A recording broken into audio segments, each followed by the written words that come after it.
आइए दोस्तों, आपका दिशा एकेडमी में स्वागत है। और आज हम पढ़ने जा रहे हैं मूल अधिकार का तीसरा पार्ट, जो है शोषण के विरुद्ध अधिकार, जो अनुच्छेद 23 से 24 तक आता है। राइट अगेंस्ट एक्सप्लॉयटेशन है। तो अनुच्छेद 23 में क्या है कि बलात् श्रम का प्रतिषेध, मतलब जो हमारे ऊपर जबरदस्ती कार्य हो रहा है उसको हटाया जा रहा है। Prohibition of the force of labour, इसका उल्लंघन अपराध है।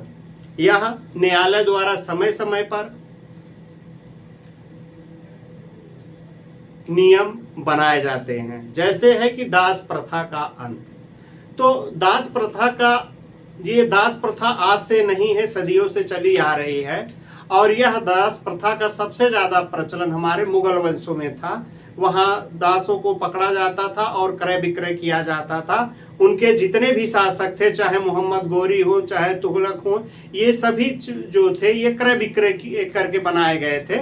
उसके बाद जो है बेगार एवं बलात् श्रम। तो बेगार का क्या अर्थ है कि जिसको बिना किसी पैसे के खटाया जाए उसे बेगार कहते हैं। और बलात् श्रम का सीधा अर्थ है कि जिसका बल कार्य करते करते क्षीण हो गया हो, अगर वो कह दे कि अब मैं कार्य नहीं कर सकता हूं, मेरा जितना पैसा हुआ है आप मेरा पैसा वापस कर दीजिए और मैं जाऊंगा। लेकिन आप जब जबरदस्ती उसको कोई कार्य कराते हैं, उसके इच्छा के विरुद्ध कराते हैं, तो उसी को बलात् श्रम कहा जाता है। और मनुष्यों का क्रय विक्रय, तो मनुष्यों का अब आप क्रय विक्रय नहीं कर सकते हैं। पहले क्या था कि जैसे किसान रहते थे और वो थोड़ी थोड़ी जमींदारों से पैसा ले लेते थे, जिसके बदले उनको अपने बच्चे को रखना पड़ता था। आज भी यह प्रथा देखी जा सकती है नेपाल और कई अन्य देशों में। उसके बाद आता है स्त्रियों एवं बच्चों को अनैतिक व्यापार से रोकना, एक्ट 1986 में। तो स्त्री और पुरुषों को उनके अनैतिक व्यवहार से या व्यापार से रोका जा सकता है, या उन्हें बेचा नहीं जा सकता, जो कई घटनाएं मिलती हैं। जैसे स्त्रियों को ज्यादातर ह्यूमन ट्रैफिक, जैसे भीख मंगवाने और वेश्यावृत्ति के लिए किया जाता है। तो इसमें क्या करते हैं कि छोटे छोटे बच्चों को खरीद लेते हैं, उसके बाद उनसे जो वेश्यावृत्ति कराई जाती है तो उनको उस तरीके से ढाल दिया जाता है कि उनको ये नहीं पता होता है क्या अच्छी चीज है क्या बुरी चीज है। उनको नेचर में धीरे धीरे वो ढल जाती है। उसके बाद बधुआ मजदूरी आता है। तो आप किसी को कुछ पैसे में खरीद कर आप उससे मजदूरी नहीं करा सकते। जैसे माउंटेन द माझी में जो है उसको बधुआ मजदूर बनाने की कोशिश करते हैं, लेकिन वो भाग जाता है विदेश कमाने के लिए। उसके बाद आता है, इसमें एक एक्ट था दीना बनाम भारत संघ। इसमें क्या था कि दीना बनाम भारत संघ में जो था, तो जो कैदियों को उचित वेतन नहीं दिया जाता था कार्य के बदले, उसके लिए इन्होंने किया। उसके बाद कोर्ट ने 1983 में आदेश दिया कि कैदियों को उचित काम के लिए उचित वेतन दिया जाए। आइए हम देखते हैं पॉइंट वाइज। तो इसमें शोषण के विरुद्ध अधिकार, राइट टू अगेंस्ट एक्सप्लॉयटेशन है। तो अनुच्छेद 23 में बलात् श्रम का प्रतिषेध मतलब विरोध किया गया। प्रोहिबिलिटी ऑफ फोर्स लेबर, न्यायालय द्वारा समय समय पर निर्वाचित दुर्व्यवहार शामिल करता है। जैसे कि दास प्रथा 1843 में बेगारी अथवा बलात् श्रम है। मनुष्यों का क्रय विक्रय और स्त्री पुरुष का अनैतिक व्यवहार 1986 में है। और बधुआ मजदूर 1987 में है। ये क्वेश्चन कई बार पूछा गया है। दीना बनाम भारत संघ किस लिए था, तो कैदियों को उचित वेतन दिलाने के लिए था। उसके बाद दास प्रथा पूछा गया है, बेगारी पूछा गया है, मनुष्यों का क्रय विक्रय और इसके किस अनुच्छेद में है। तो ये कई बार क्वेश्चन के नियोजन के प्रतिषेध में प्रोहिबिलिटी ऑफ एम्प्लॉयमेंट ऑफ चाइल्ड। तो इसमें हुआ क्या कि 14 वर्ष से कम बच्चे को आप कारखाने अथवा किसी जोखिम भरे स्थान पर आप उसको नहीं लगा सकते हैं।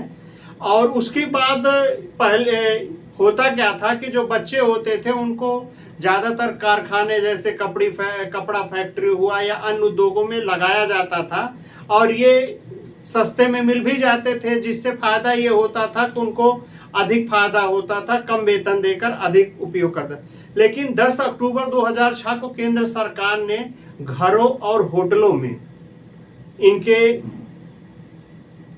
उपयोग पर रोक लगा दिया गया। लेकिन सबसे ज्यादा जो अधिकारी रैंक के हैं या नेता लोग हैं, उनके यहाँ बाल श्रम, खाना या इस तरीके में झाड़ू लगाना, इस तरीके के रोजगार में आपको ज्यादा लड़के दिखेंगे। और इसमें जो सजा है बहुत मामूली रखा गया, इसमें ज्यादा सजा रखना 3 माह या 1 वर्ष या 10,000 रुपए जुर्माना के ही सजा रखा गया है। तो ये आईएएस में या पीसीएस में हर साल लगभग पूछे गए हैं। तो आइए हम देखते हैं कि बालकों के नियोजन का प्रतिषेध। 14 वर्ष से कम उम्र के बालकों को इनको किसी जोखिम काम में नहीं लगाया जा सकता है। कारखाना हुआ या कोई अन्य। 10 अक्टूबर 2006 में केंद्र सरकार ने घरों और होटलों पे काम करने से प्रतिबंध लगा दिया गया और इसमें सजा 3 माह या 1 वर्ष या 10,000 रुपए जुर्माना रखा गया है।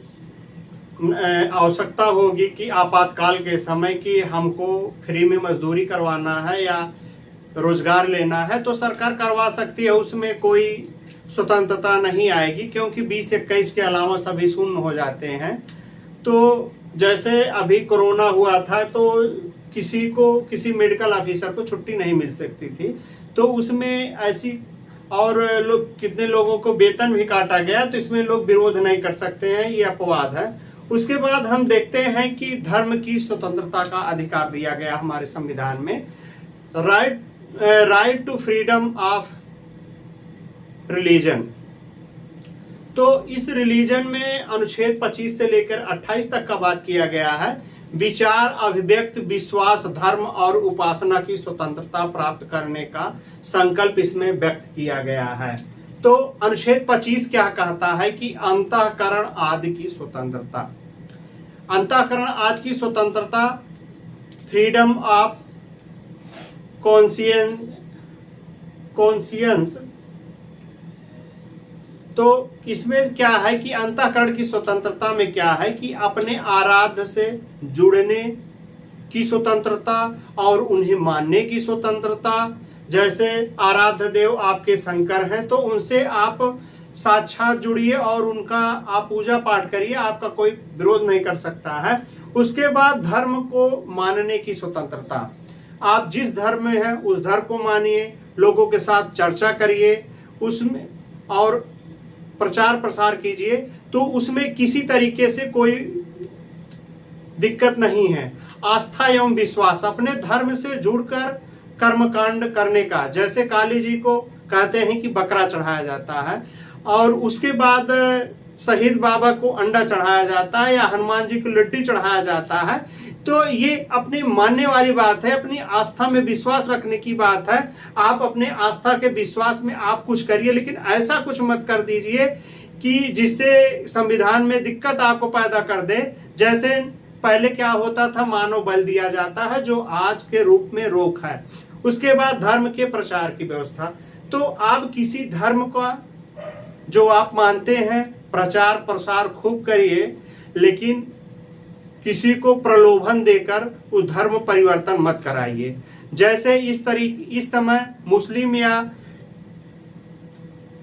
ईसाई मिशनरियों पर ये आरोप लगाया जा रहा है कि ये लोग पैसा देकर धर्म परिवर्तन करा रहे हैं। और एक क्वेश्चन आया था पीसीएस 2016 और 2014 में कि हिंदू धर्म में कौन कौन आते हैं। तो हिंदू धर्म में बौद्ध आते हैं, जैन आते हैं, सिख आते हैं। ये चारों जातियां जो हैं ये सब हिंदू धर्म में आती हैं। और उसके बाद जो है कि जैसे पंजाबी लोग कृपाण रखते हैं, कंघा और कृपाण। तो ये कृपाण जो चाकू होता है तो उनको भारत सरकार जो है चाहे जिस देश का वीजा पे जाए तो वो देता है कि ये हम गारंटी देते हैं कि इससे आपको कोई दिक्कत नहीं होगा, जिससे पंजाबी लोग कृपाण रख सकते हैं। और आइए हम देखते हैं कि धर्म की स्वतंत्रता की बात की गई है, right to freedom of religion. तो अनुच्छेद 25 से 28 तक है, अंतःकरण की स्वतंत्रता का बात किया गया है। तो अपने आराध्य के साथ जुड़ने की स्वतंत्रता, धर्म को मानने की स्वतंत्रता, खुलकर मानने, और आस्था एवं विश्वास की स्वतंत्रता, कर्मकांड करने की स्वतंत्रता होती है, प्रचार प्रसार की स्वतंत्रता होती है, और इसी में कृपण रखने की भी स्वतंत्रता दी गई है। और हिंदू धर्म में जैसे सिख, बौद्ध, जैन आते हैं, ये कई बार क्वेश्चन 26 देखते हैं, तो अनुच्छेद 26 में क्या है कि धार्मिक कार्यों के प्रबंध की स्वतंत्रता की बात की गई है। तो यह स्वतंत्रता व्यक्तियों को नहीं है बल्कि धार्मिक संस्थाओं को है।